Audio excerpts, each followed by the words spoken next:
Students, मैं अजय तिवारी आपका अपने यूट्यूब चैनल अध्ययन एकेडमी में एक बार फिर से स्वागत करता हूं। यहां पर बीटेक फर्स्ट सेमेस्टर के मैथ सब्जेक्ट का रिवीजन कराया जा रहा है।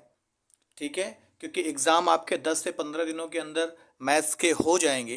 तो ज़्यादा से ज़्यादा नंबर पाने के लिए एग्ज़ाम ओरिएंटेड कंटेंट पे ही आपको ज़्यादा ध्यान देना चाहिए। तो यहाँ पर सभी एग्ज़ाम ओरिएंटेड कंटेंट है, सारे क्वेश्चन वैसे ही कराए जाएंगे जो एग्ज़ाम में एज इट इज़ आने वाले हैं, बल्कि उसमें रखे हुए हैं। मतलब मोस्ट इम्पॉर्टेंट क्वेश्चन की सीरीज चलाई जा रही है। ठीक है, तो ज़्यादा से ज़्यादा बच्चों को लाभ पहुंचाने के लिए अपने साथियों का साथ दीजिए, इसको शेयर कीजिए, है ना, और चैनल को सब्सक्राइब कीजिए। बेल आइकन दबाना मत भूलिए, ताकि जो भी नई वीडियो डालें आपके सामने तुरंत आ जाए और आपका कोई भी वीडियो या कोई भी क्वेश्चन ऐसा ना हो कि एग्ज़ाम में आया हुआ हो और मैंने पढ़ाया हो और आप करके ना आ पाएँ। ठीक है, तो ज़्यादा टाइम नहीं लेते हुए मैं स्टार्ट करता हूँ। तो यहाँ पर कर्ल ऑपरेटर बेटा सिखाया जा रहा है। कर्ल ऑपरेटर में क्या होता है कि डेल ऑपरेटर आपको सिखाया था। डेल ऑपरेटर क्या होता है, डेल ऑपरेटर क्या होता है बेटा, आई डेबर अपॉन डेबर एक्स प्लस जे कैप डेबर अपॉन डेबर वाई प्लस के कैप डेबर अपॉन डेबर जेड। तो बेटा जब इसी डेल ऑपरेटर को मैंने बताया कि किसी स्केलर के साथ अगर हम सॉल्व करते हैं तो वो ग्रेडियंट हो जाता है। इसी को अगर किसी वेक्टर के साथ डॉट प्रोडक्ट करते हैं बेटा, तो वो क्या हो जाता है, डाइवर्जेंट हो जाता है। और यहाँ पर हमने कर्ल की बात की है, तो यहाँ पर डेल ऑपरेटर को आप वेक्टर फंक्शन के साथ क्या करते हैं, क्रॉस करते हैं। इसके बारे में आपको फर्स्ट वीडियो और सेकंड वीडियो में बताया गया है। अगर आपने वो वीडियो नहीं देखी है तो सबसे पहले उसको देखे जाके, जिसका लिंक आपके डिस्क्रिप्शन बॉक्स में या ऊपर आई टैब पर जाकर के आप क्लिक कीजिएगा। तो फर्स्ट वीडियो और सेकंड वीडियो देखिए, बड़े इंपॉर्टेंट वीडियो है, उसमें भी अच्छे क्वेश्चन आपको कराए गए हैं, उसको कर लीजिएगा। देन इसको देखिए तो ज़्यादा अच्छे से समझ में आएगा। आइए देखते हैं कि कर्ल ऑपरेटर क्या होता है। मान लीजिए कि यहाँ पर कोई फंक्शन दे रखा है एफ, किस फॉर्म में, F x I cap F Y J cap F Z K cap, या फिर हम इसको मान सकते हैं एफ वन आई कैप एफ टू जे कैप और एफ थ्री के कैप। तो इसका बेटा क्या करेंगे, क्रॉस प्रोडक्ट निकालेंगे डेल के साथ, तो वो हमारा कर्ल आ जाता है। तो क्रॉस प्रोडक्ट निकालना आप सीख चुके हैं कि सबसे पहले आई जे के लिखते हैं और फिर उसके कॉफिशिएंट लिख देते हैं। जो पहले लिखा होता है वेक्टर, उसके कॉफिशिएंट्स पहले रखे जाते हैं, देन बाद वाले के कॉफिशिएंट्स बाद में रखे जाते हैं। तो आई का कॉफिशिएंट बेटा क्या था, डेबर अपॉन डेबर एक्स, जे का डेबर अपॉन डेबर वाई, के का डेबर अपॉन डेबर जेड। इसी तरीके से यहाँ पर मैंने F X F Y F Z, कोई ज़रूरी नहीं है कि आपका ये फंक्शन x का ही हो, है ना, इसलिए f1 आई कैप f2 जे कैप और f3 के कैप भी ले सकते हैं। तो इस तरीके से कर्ल ऑपरेटर को बेटा सॉल्व करते हैं। आइए एक क्वेश्चन देखते हैं, आपके लिए इंपॉर्टेंट क्वेश्चन है ये। ठीक है, आइए देखते हैं कैसे करेंगे। तो यहाँ पर देखिए वही चीज़ मैंने बताई, कोई ज़रूरी नहीं कि आई के साथ जो फंक्शन हो वो एक्स का ही हो। तो यहाँ पर देखिए फंक्शन क्या दे रखा है कि F equal X square Z I cap minus 2y³ लिखा हुआ है, cube Z square J cap X Y square Z K cap. इसमें बेटा कर्ल एफ लेकर के आना है एट पॉइंट 1 कॉमा -1 कॉमा 1 पर बच्चा। तो कैसे निकालेंगे, कर्ल एफ लिखा बेटा, I cap J cap K cap लिखेंगे। सबसे पहले डेबर अपॉन डेबर एक्स डेबर अपॉन डेबर वाई डेबर अपॉन डेबर जेड। अब आई के साथ वाला फंक्शन बेटा यहाँ लिख दीजिए, तो एक्स स्क्वायर जेड। जे के साथ वाला फंक्शन बेटा यहाँ लिख दीजिए, तो माइनस का y³ जेड स्क्वायर। के साथ वाला फंक्शन यहाँ पर रख दीजिए, तो एक्स वाई स्क्वायर जेड। फिर बेटा नॉर्मल डिटर्मिनेंट आपको सिखाया गया था इंटरमीडिएट में, तो कैसे करेंगे, आई लिखेंगे बेटा, उससे रिलेटेड कॉलम और उससे रिलेटेड रो, इनको हाइड कर लेंगे बच्चा, तो जो बचेगा वो यहाँ पर लिख लिया जाएगा। तो देखिए कॉलम मैंने हाइड कर लिया और रो मैंने हाइड कर ली, तो जो बचा बेटा यहाँ लिख दिया। सेम वे में अगला माइनस में होता है, तो माइनस का जे कैप, रिलेटेड कॉलम बेटा हाइड कर लिया, रिलेटेड रो हाइड कर लिया, जो बचा वो यहाँ लिख दिया। इसी तरीके से के कैप, रिलेटेड कॉलम रिलेटेड रो हाइड कर लिया, जो बच गया यहाँ लिखा।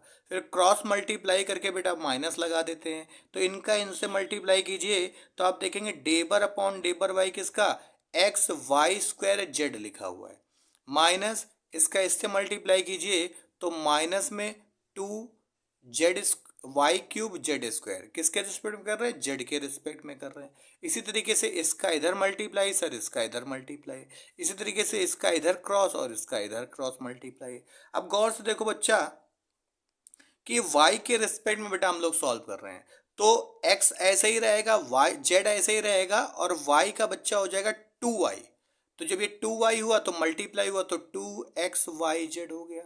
इसी तरीके से ये z के रिस्पेक्ट में कर रहे हैं तो 2y क्यूब कांस्टेंट रहेगा नेगेटिव का, और ये z स्क्वायर का 2z हो जाएगा। तो वो 2z इसके साथ मल्टीप्लाई करेगा तो देखो ये नेगेटिव इस पे पॉजिटिव बनाएंगे, 4y क्यूब z लिखा हुआ है। इसी तरीके से बच्चा यहाँ पर देखें x के रिस्पेक्ट में बेटा सॉल्व कर रहे हैं तो x का डिफरेंशिएशन 1 हो जाएगा, तो वाई स्क्वायर जेड बेटा ये लिखा हुआ है। इसी तरीके से यहाँ पर देखिए तो यहाँ पर z का डिफरेंशिएशन z के रिस्पेक्ट में 1 हो जाएगा और x स्क्वायर बच्चा बचेगा वो यहाँ लिखा हुआ है। इसी तरीके से यहाँ पर देखिए तो x के रिस्पेक्ट में कर रहे हैं बेटा और x तो है ही नहीं, तो जब x के रिस्पेक्ट में कर रहे हैं और x ही नहीं है तो डिफरेंशिएशन 0। y के रिस्पेक्ट में डिफरेंशिएशन कर रहे हैं और y तो है ही नहीं तो डिफरेंशिएशन 0 हो गया, इसका काम खत्म। अब किस पर लेकर के आना था बेटा ये, तो पॉइंट 1 कॉमा -1 तो 1 -1 के लिए x जहां होगा 1 रख देंगे, y जहां होगा -1 रख देंगे, z जहां होगा +1 रख देंगे। तो कर्ल f निकाल रहे हैं, आई कैप बेटा देखो क्या लिखा है 2 x 1 रख दिया, y -1 रख दिया, z +1 रख दिया, बीच में प्लस लगा बच्चा, फिर 4y तो यहाँ देखो -1 रख दिया, z देखिए +1 रख दिया। इसी तरीके से j कैप में आ जाए, y स्क्वायर -1 का स्क्वायर, z +1 रखा, -x स्क्वायर x की जगह 1 रख दिया। ये बेटा क्या होगा सॉल्व, ये तो 0 हो जाएगा क्योंकि -1 का स्क्वायर +1, तो 1 -1 0 बेटा। यहाँ पे आओ -2 और -1 का क्यूब -1 होता है तो ये हो जाएगा -4, तो -6i आंसर आ गया। ठीक है, आपके बुक में और भी क्वेश्चन दिए होंगे, वरना मैं वीडियो के लास्ट में क्वेश्चन दूंगा आपके प्रैक्टिस के लिए, उसको लगाइएगा। ठीक है ना, और आपसे लग जाएगा। केयरफुली होकर के कैलकुलेशन सही कीजिएगा, अक्सर यहाँ पर कैलकुलेशन गलत हो जाती है बच्चों से, तो कैलकुलेशन पर ध्यान देंगे। इससे आसान तरीके से आपको नहीं पढ़ाया जा सकता, कम समय में ज़्यादा क्वेश्चन आपको कराने के लिए, ठीक है, ये तरीका अच्छा है। इसलिए मैं आपको यहाँ पर प्री सॉल्व क्वेश्चन पहले से सॉल्व करके क्वेश्चन को मैं फिर आपको बताता हूँ। ठीक है, आइए इसी तरीके से नेक्स्ट क्वेश्चन देखते हैं।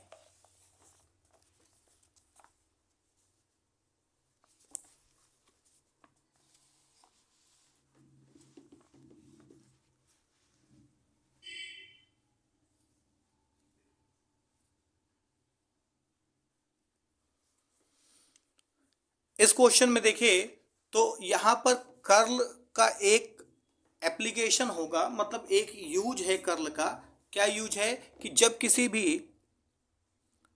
फंक्शन को ये दिखाना होगा, वेक्टर फंक्शन को, कि वो इररोटेशनल फंक्शन है, तो उसमें क्या करेंगे कर्ल एफ निकालेंगे। अगर उसकी वैल्यू बेटा 0 आ जाती है तो हम बोल देंगे कि वो इररोटेशनल फंक्शन है। ठीक है, साथ में यहाँ पर एक स्केलर पोटेंशियल दिया हुआ है, कहीं कहीं बेटा वेक्टर पोटेंशियल दिया होगा, कहीं कहीं वेलोसिटी पोटेंशियल फंक्शन दिया होगा।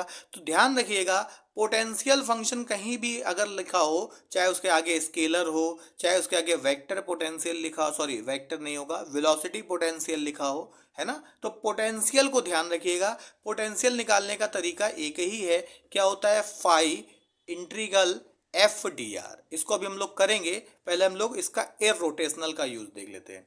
तो कह रहा है if a vector field is given by vector F equal X square minus Y square plus X I cap minus 2xy plus Y, 4 नहीं सर वाई है, plus Y J cap is the field irrotational. मतलब ये पूछ रहे हैं कि क्या ये इरोटेशनल फील्ड है। इफ सो यदि है, फाइंड इट्स स्केलर पोटेंशियल। इसका स्केलर पोटेंशियल फंक्शन बेटा लेकर के आना है। तो आइए देखते हैं कैसे करेंगे। तो curl F is if function F is irrotational then curl F बेटा उसका क्या होगा, जीरो होगा। कर्ल अभी आपको निकालना सिखाए हैं। सबसे पहले आई लिखेंगे, जे लिखेंगे, के लिखेंगे, डेबर अपॉन डेबर एक्स, डेबर अपॉन डेबर वाई, डेबर अपॉन डेबर जेड, इतना तो कॉमन है। अब आई के साथ में फंक्शन में जो आई के साथ फंक्शन लिखा हो यहाँ लिख दो, जे के साथ जो टर्म लिखा हो यहाँ लिख दो, और बेटा के तो है ही नहीं इसमें, तो के के साथ जो लिखा है हम मान लेंगे कि वो क्या है, जीरो है, यहाँ रख दिया। फिर क्या करते हैं, अभी किया था मैंने, आई से रिलेटेड कॉलम और रो को हाइड कर लीजिए, जो बचा बेटा क्रॉस मल्टीप्लाई करो, है ना, ये आई को छुपा लिया इधर से और इधर से। अब जो बचा इतना पार्ट बचा, इसमें देखो इसका इधर मल्टीप्लाई करेंगे जीरो और इसका इधर मल्टीप्लाई कर देंगे, ये लिखा हुआ है। इसी तरीके से माइनस का जे रिलेटेड कॉलम को बेटा हाइड कर लीजिए, क्रॉस मल्टीप्लाई कर लीजिए। इसी तरीके से जे के कैप रिलेटेड कॉलम को हाइड कर लिया बेटा, क्रॉस मल्टीप्लाई कर लिया, ठीक है ना। आइए अब आगे देखते हैं। देखिए y के रिस्पेक्ट में जीरो का करेंगे तो जीरो आएगा। इस पूरे इक्वेशन में बेटा कहीं पर भी z नहीं है और हम इसको z के रिस्पेक्ट में डिफरेंशिएट करने जा रहे हैं, तो वैल्यू क्या हो जाएगी, जीरो, क्योंकि सब कांस्टेंट लिखा हुआ है। इस तरीके से ये जीरो आ गया। यहाँ पर z के रिस्पेक्ट में कर रहे हैं, z है ही नहीं दूर तक, तो ये भी जीरो हो गया। यहाँ पर x के रिस्पेक्ट में कर रहे हैं बेटा, तो देखो x का हो जाएगा वन, इस वाले y का तो जीरो, इस x का बेटा वन, तो अंदर बच गया 2y, बाहर का निगेटिव उठाया तो माइनस का 2y आ गया। इसी तरीके से जब यहाँ सॉल्व करेंगे y के रिस्पेक्ट में, तो एक्स स्क्वायर का जीरो, इस वाले x का जीरो और इस वाले y स्क्वायर का 2y, माइनस लगा है तो बेटा माइनस का 2y, ये निगेटिव का 2y और ये निगेटिव बाहर आएगा तो प्लस हो जाएगा बेटा, तो ये और ये आपस में क्या हो जाएंगे, सॉल्व हो जाएंगे। तो कर्ल एफ क्या आ गया बेटा, जीरो आ गया। इसका मतलब एफ इज इरोटेशनल फंक्शन हो गया। ये फंक्शन कैसा हो गया, इरोटेशनल। अब आ गई बात स्केलर पोटेंशियल की। वेलोसिटी पोटेंशियल होगा तो भी आप यही काम करेंगे, स्केलर पोटेंशियल। तो स्केलर पोटेंशियल फंक्शन क्या होगा, डायरेक्ट ध्यान रखिए, potential function phi equal integration F D R, ठीक है। एक्स में आर मैंने बताया था पहली वीडियो में कि आर कहीं भी होगा आप उसको एक्स आई प्लस वाई जे प्लस जेड के कैप मानेंगे। तो बेटा डी आर अगर होगा तो क्या हो जाएगा, D X I cap, D Y J cap, D Z K cap. अब हम लोग क्या करेंगे, इस वाले पोटेंशियल फंक्शन में इसको रख देंगे। तो रख दीजिए, एफ की जगह एफ रख दिया, तो एफ में क्या है, X square minus Y square plus X I cap minus 2xy plus Y J cap और D X I cap D Y J cap. मतलब बेटा जब यहाँ पर जेड है ही नहीं तो यहाँ पर भी जेड हमने जीरो कंसीडर कर लिया, ठीक है। फिर डॉट प्रोडक्ट का क्या रूल होता है, इसके बीच में कुछ नहीं तो डॉट प्रोडक्ट है बेटा, ये दो वेक्टर का एक वेक्टर फंक्शन, ये एक वेक्टर फंक्शन ये। तो डॉट प्रोडक्ट का क्या रूल होता है कि आई के कॉफिशेंट्स का आई में मल्टीप्लाई कीजिए और आई हटा दीजिए। तो बेटा इसका इससे मल्टीप्लाई हुआ, डी एक्स आ गया, इंटीग्रेशन कर देंगे। जे वाले का जे वाले के साथ मल्टीप्लाई और जे हटा दीजिए, तो देखिए इनका मल्टीप्लाई कर दिया, जे हट गया। क्यों होता है, क्योंकि आई डॉट आई बेटा वन होता है और फिर आई का किसी अदर फंक्शन के साथ कराएंगे तो वो जीरो हो जाएगा। इस तरीके से जे और जे का डॉट वन होता है तो ये आ गया, और जे का अगर आई के साथ मल्टीप्लाई कराएंगे तो वो जीरो हो जाएगा। तो ये देखिए अब बेटा यहाँ पर x के रिस्पेक्ट में हम इसका इंटीग्रेशन कर रहे हैं, तो एक्स स्क्वायर का इंटीग्रेशन x के रिस्पेक्ट में क्या होगा, एक्स क्यूब बाई 3। कहाँ से आया, x की पावर n का फॉर्मूला लगाएंगे, एन एक्स की एक्स की power n plus one upon n plus one, तो 2 plus one upon 2 plus one बेटा एक्स क्यूब बाई 3। यहाँ पर देखो x है नहीं तो क्या आ जाएगा, एक्स वाई स्क्वायर बाई 1। फिर यहाँ पर x है तो एक्स स्क्वायर बाई 2, क्योंकि पावर 1 है तो 1 plus one upon 1 plus one.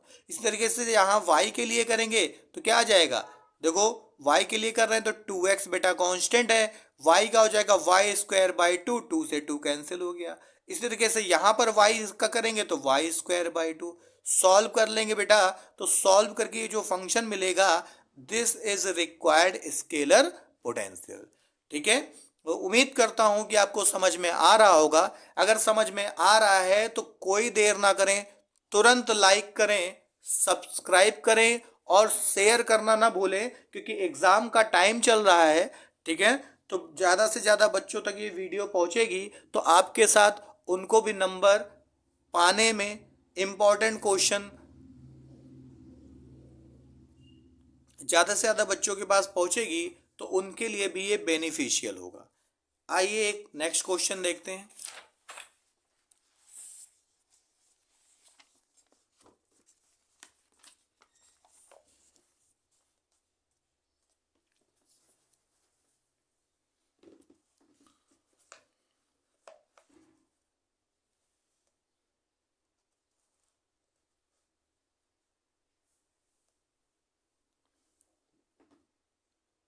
इस क्वेश्चन को देखते हैं। ये क्वेश्चन थोड़ा नए टाइप का है लेकिन अभी तक जो पढ़े हैं उसी पर ये बेस्ड है और काफ़ी साल में आया हुआ है, 2014 में, 2018 में और 2022 में। मोस्ट इम्पॉर्टेंट क्वेश्चन है, एग्जाम में इसको लगा करके जरूर जाइएगा, या तो यही मिलेगा या इसी टाइप का कोई मिलेगा। तो आइए जरा देखते हैं। जब कभी भी कोई वेक्टर दिया और आपसे फाई निकालने को बोल दे तो भी सर वो पोटेंशियल फंक्शन ही है। फाई को आप पोटेंशियल फंक्शन ही जानकर रखिए। ठीक है, तो अब देखिए क्वेश्चन में क्या लिखा हुआ है, find the constants A B C so that, function देखिए दे रखा है, function x plus 2y plus A Z I cap plus B X minus 3y minus Z J cap plus 4x plus C Y plus 2z K cap is इररोटेशनल। ये बोल रहे हैं कि अगर ये इररोटेशनल फंक्शन है बेटा तो ए बी सी की वैल्यू लेकर के आइए। इफ एफ जो फंक्शन है वो ग्रेडियंट फाई है तो फाई आपको शो करके लाना है कि ये आ रहा है। अब ग्रेडियंट फाई से डरिए नहीं, बच्चे गुमराह हो जाते हैं, अरे सर ग्रेड उसी का निकालते हैं जो स्केलर फंक्शन होता है और ये दिया क्या है, वेक्टर फंक्शन। मतलब वो बता रहे हैं कि ये जो फंक्शन आया होगा वो पोटेंशियल फंक्शन के ग्रेडियंट से आया होगा, तो उस पोटेंशियल फंक्शन को आप लेकर के आइए। तो आइए जरा देखते हैं फॉर इररोटेशनल फंक्शन। अभी हम लोग पढ़ चुके, कर्ल एफ जो होता है वो बेटा जीरो होता है, तो curl F I cap J cap K cap लिख देना है, डेबर अपॉन डेबर एक्स डेबर अपॉन डेबर वाई डेबर अपॉन डेबर जेड लिख देना है, इक्वल टू जीरो कंसीडर करेंगे क्योंकि इररोटेशनल फंक्शन ऑलरेडी इन्होंने मेंशन किया हुआ है। अब देखिए आई के नीचे आई वाला फंक्शन रखिए तो x plus 2y plus A Z यहाँ लिख दिया, जे के नीचे जे वाला तो B X minus 3y minus Z ये लिख दिया, सी के कैप के नीचे के वाला तो देखिए 4x plus C Y plus 2z यहाँ लिख दिया। अब फिर वैसे ही आई कैप लिखेंगे, हाइड करेंगे रिलेटेड रो और कॉलम, तो जो बचेगा उसका क्रॉस मल्टीप्लाई करेंगे माइनस लगा के, तो ये छुपा लिया बेटा, ये छुपा लिया, क्रॉस मल्टीप्लाई कर दिया बेटा, तो देखो इसका इससे मल्टीप्लाई ये आ गया, इसका इससे मल्टीप्लाई ये आ गया, बीच में माइनस लगा दिया। इसी तरीके से सभी को कर लेंगे। ठीक है, यहां तक आ गए। अब गौर से देखो बेटा इस वाली लाइन में कि y के रिस्पेक्ट में हम यहां पर डिफ्रेंशिएट कर रहे हैं, तो ये तो 4x है, जीरो हो जाएगा, ये तो 2z है, जीरो हो जाएगा, ये है सी वाई, तो y का डिफ्रेंसिएशन 1 तो c बच गया। इधर आओ, z के रिस्पेक्ट में कर रहे हैं तो bx का जीरो, 3y का जीरो और z का होता है बेटा 1, तो -1 अंदर बचेगा, बाहर ये माइनस, तो बन जाएगा c प्लस 1। आप खुद से भी सॉल्व करके देखिएगा, जहां कंफ्यूजन हो तुरंत कॉपी कलम उठाइए क्योंकि एग्जाम आपका है सर। मैं अगर इतनी मेहनत कर रहा हूं तो आपको तो लगभग 4 गुना मेहनत करनी चाहिए, मतलब कि समझ में आ जाए तो भी क्वेश्चन आप एक बार जरूर लगाएं और इस टाइप के 2 क्वेश्चन और लगाएं, तब आपको पता चलेगा कि आपको आया कि नहीं आया। समय कम है, आलस नहीं करना है बिल्कुल। ठीक है, ध्यान रखिए।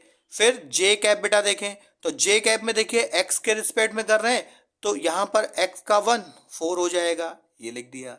फिर बाकी तो है ही नहीं, तो ये जीरो ये जीरो, माइनस जेड के रिस्पेक्ट में कर रहे हैं, एक्स का जीरो हो जाएगा जेड के रिस्पेक्ट में, 2y का जीरो हो जाएगा जेड के रिस्पेक्ट में, और जेड का तो बेटा 1 होता है। ए बचेगा, बाहर ये माइनस लगा है बेटा, तो आ जाएगा 4 माइनस का ए।